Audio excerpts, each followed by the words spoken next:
Welcome to Discourse. I am Sushil Pandey. Today I am going to talk about Nepal's foreign policy and international relations. My guest is Professor Dr. Shreedhar Gautam. He is a professor of English at Tribhuvan University and a Secretary General at Council of World Affairs. Welcome to the show. Thank you, Sushilji. You are the Secretary General of Nepal Council of World Affairs. What does this institution do? I'm Secretary General now for second term, and about this organization, this is, I think, oldest organization in Nepal, non-governmental, of course, non-political, working in the field of foreign-related affairs. Its main goal is how to promote Nepal's relationship, diplomatic relationship, bilateral, multilateral, with different countries, including our neighboring countries, and to create kind of understanding about Nepal and people of two countries. And what is the real conditions of Nepal's foreign relationship now, recently? What is the real conditions of Nepal's international relationship then? International relation, it is a kind of an extension. Our foreign relation, foreign policy is an extension of domestic affairs. Okay? Domestic affairs reflects the quality, the kind of relationship one country has with other countries. That's why you cannot understand Nepal's foreign policy or Nepal's relations with other countries just in an isolation. You have to take into account the current political situation of Nepal, our domestic affair, and the this period of political transition. All these things matter. That's why we now cannot have the kind of relationship with other countries that we desire until and unless our internal situation is in its order, or our political stability is maintained, or political transition continues, is over, and then suppose new constitution comes, and then Nepal will have time or better time to think over our foreign policy. To make our foreign policy strong. Of course, already we have foreign policy. It was there. It is now. It will be there. But what about relationship with other countries? Still, we don't have. Nepal does not or cannot send its own ambassadors to important countries, which has its very important and strong relationship, like India, America, and United Kingdom. Yes, as I already told you, this is a reflection of our political uncertainty prevailing in the country, and stability, and this this political transition. See, is long. It should have ended long back. So still we are in the period of transition, or phase of transition is not over. Okay, and there is unanimity among political parties, especially among the major political parties on different issues. It means domestic and problem. That's why these political parties can reach. Professor Gautam, let me know one thing. That's why what you are saying is domestic problem necessarily adversely impact foreign policy or international relations. If you are saying that, of course, without having your house in order, you cannot have good relationship with other countries, and other countries also look at you, and they also know that if you are not in stable position, or if you don't have a political stability, and then no strong government and no unanimity among the people, they also don't take things very seriously. That's why first we have to be strong. We have to be strong. Economically strong. We should have political kind of at least working stability, all these things. So far as Nepal is concerned, it is widely presumed that in Nepal there is no wide resource regarding international relationship or foreign policy. Is it right? There is wide resource on how to develop our foreign policy, how to make strong our international relationship. It is widely presumed that Nepal does not have such kind of resource center. I don't agree with you fully. We don't have a dearth of people here in Nepal. Okay, we have exports. We have I'm scholars. not doubting the people. I'm not doubting the experts like you, but I'm doubting the institution. What I mean is that we have exports. We have foreign policy experts, we have scholars, we have intellectuals. Yeah. Okay. So from that angle, But there is not a strong institution to have. Yes, that's what we have. But what happens? Even we have very good, good people, expert or intellectual or a scholar. If we don't have what you call, as you are right. So good.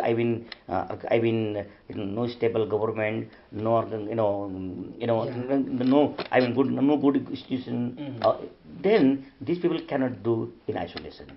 Okay. So how to draw their talent, or how to exploit their talent, or how to put them in at proper places. That's the function of government and organizations also. At first, the government has to be strong. First, the government has to be strong, and there should be kind of at least working. It may take some time for the government to be strong, because we are in a political transition and Nepal is promulgating new constitution. But can't, like your institution, can't it help to strengthen the relationship between other countries? Or can't such kind of institution help to make our foreign policy strong or effective? Yes, Nepal Council of World Affairs is a non-governmental organization. It is a kind of a think tank, okay, one of the think tanks in Nepal. It has been doing its its duty for long, and it has already maintained its relationship with the different think tank organizations in neighboring countries and other countries. We have MOU with different countries, for example, with Pakistan, with India, with China, with Sri Lanka, okay, to name some. And you are also researching on and also we have exchange of visit between two countries. Sometimes we invite experts or foreign policy experts and scholars from our neighboring countries. Sometimes we visit their country. We have been doing, and we publish journals.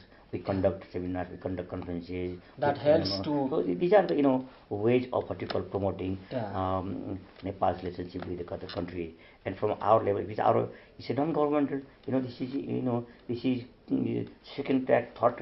We believe in second track thought track. Like these systems also.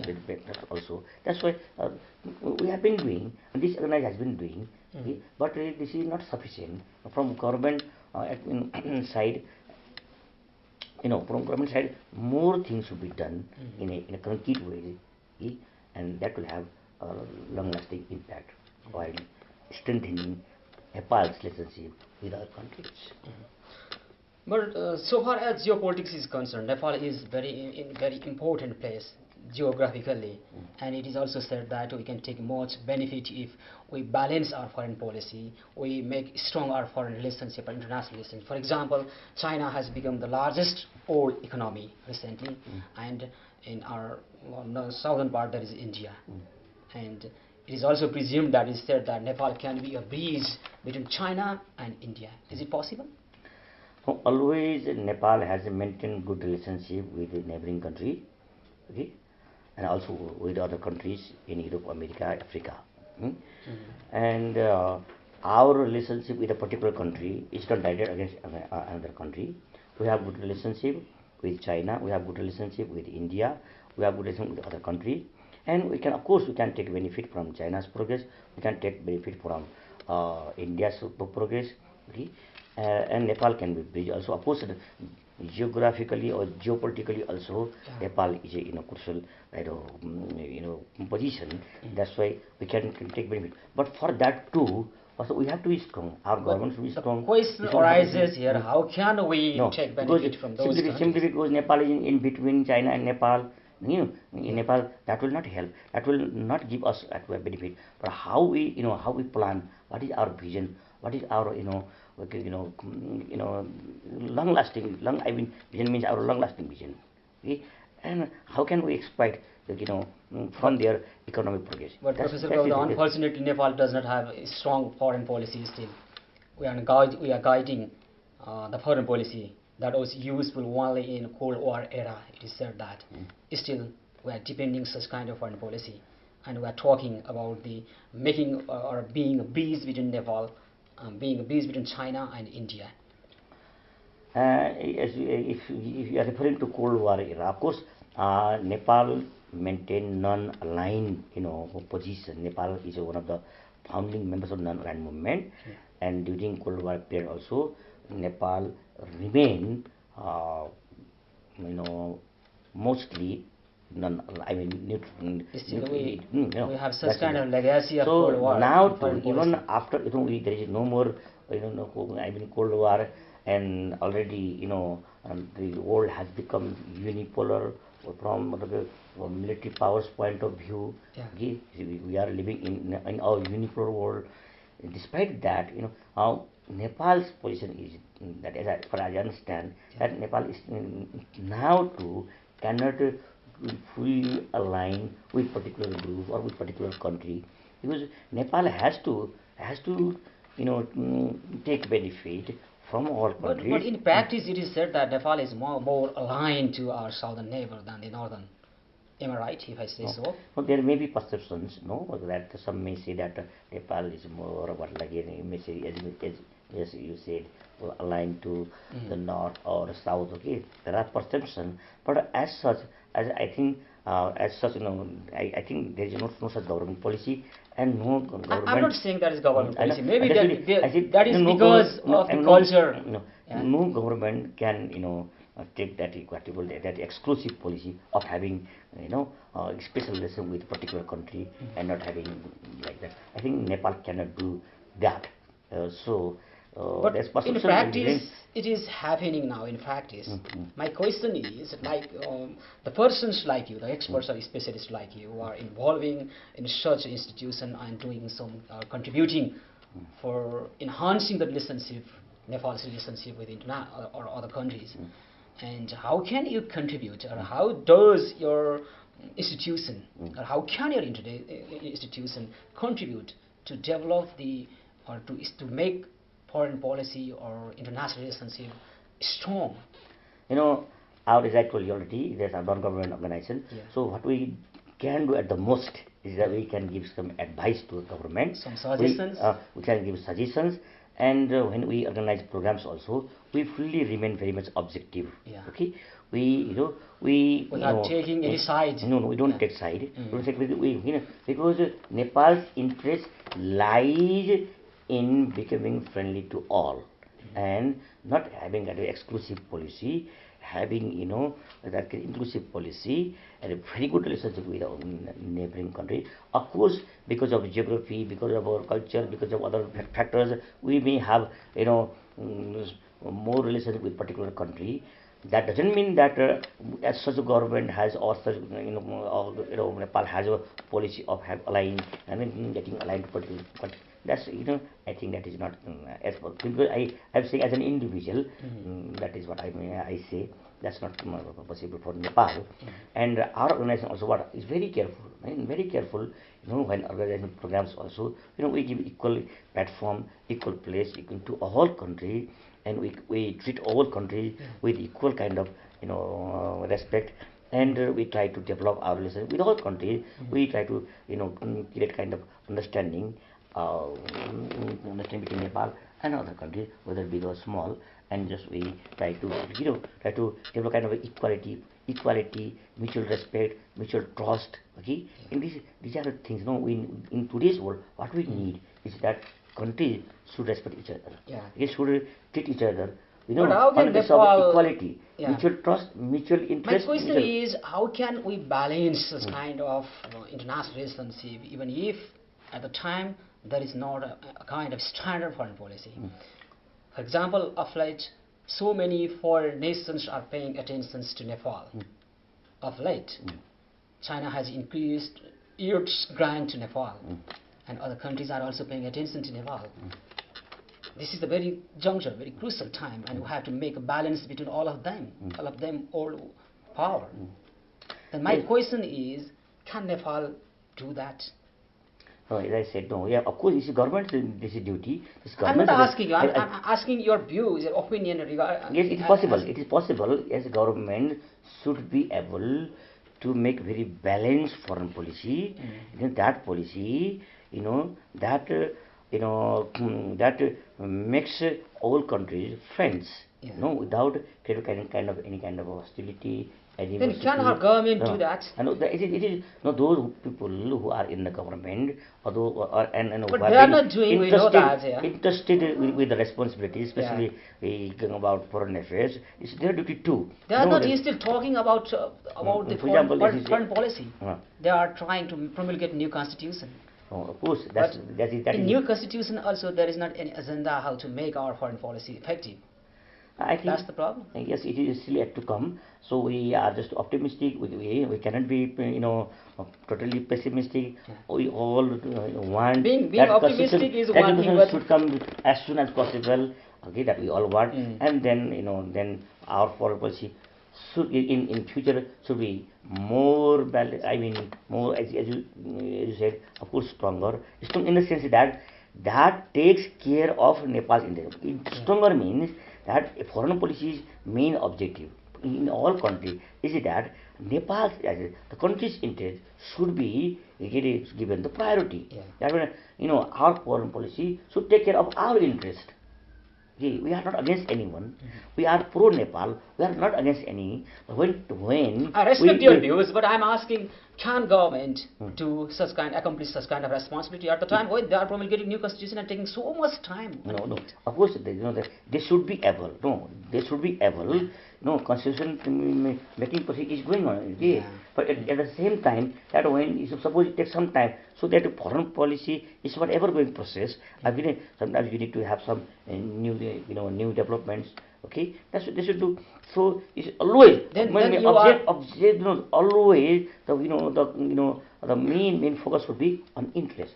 You are optimistic that one day Nepal will promulgate a strong foreign policy and Nepal can balance or make strong relationship with others and can get benefit.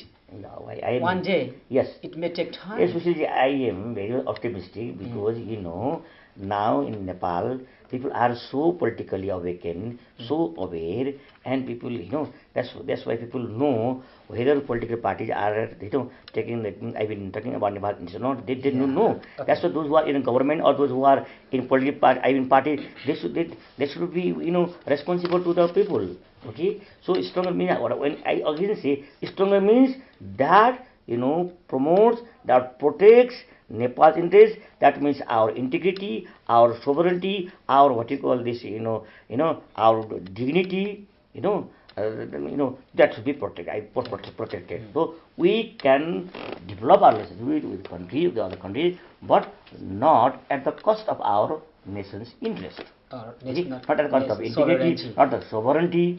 Okay, so we want to protect our border. Okay, we want to protect our sovereignty. Okay, that's dear to all of us. Okay, that's it. So that should be the main focus. Okay. Professor Gautam, you are also an academician, and I'd like to talk about the present educational condition of Nepal and how can we make it, how can we make it strong in view of international relationship. Okay, again. Sushilji, this is very, I am in this teaching profession for the last 31 years. I joined Tribal University in 2014. And, since then I've been teaching, then I know, the condition of education, as you said, and, in the last 30, 40 years, much should have been done in education field also.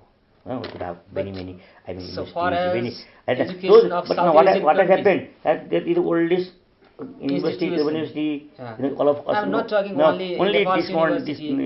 So far as South Asia is concerned, there is not a single university that can compare with other, or including 100 universities.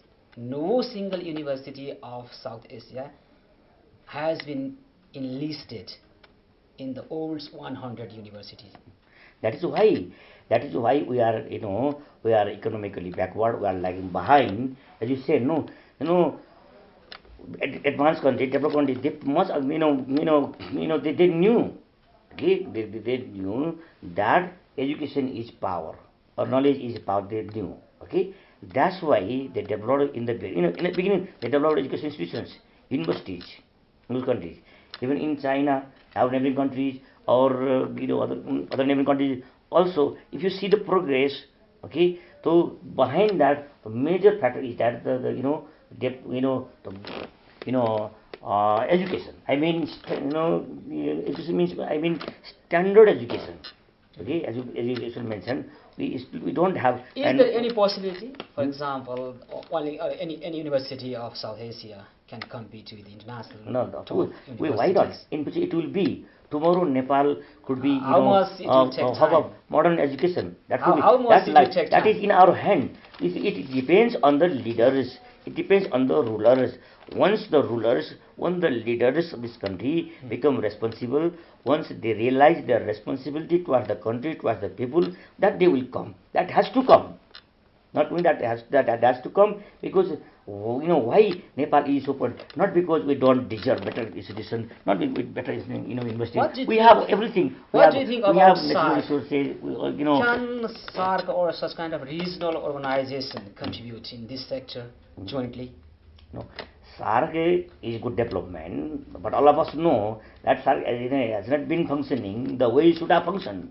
And no, it is there for many years. What is the cause behind that? We saw the conclusion of 18th SAARC summit too, but still there are not very wide size good size data. It will make an improvement, or it will really contribute to the economic growth of this region, or as I said that to develop education institution, standard university.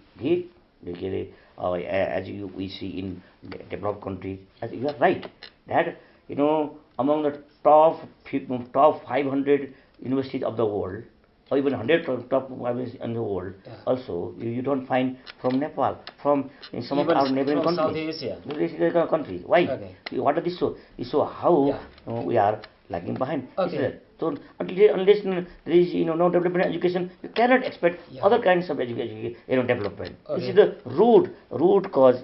Root factor is this. So this and again what we need, very responsible leaders, responsible what you call rulers. Professor Gautam, thank you very much indeed. Today we have talked with Professor Dr. Shreedhar Gautam. He is the Secretary General of Nepal Council of World Affairs. Thank you very much. Keep watching ABC Television. Goodbye and namaste.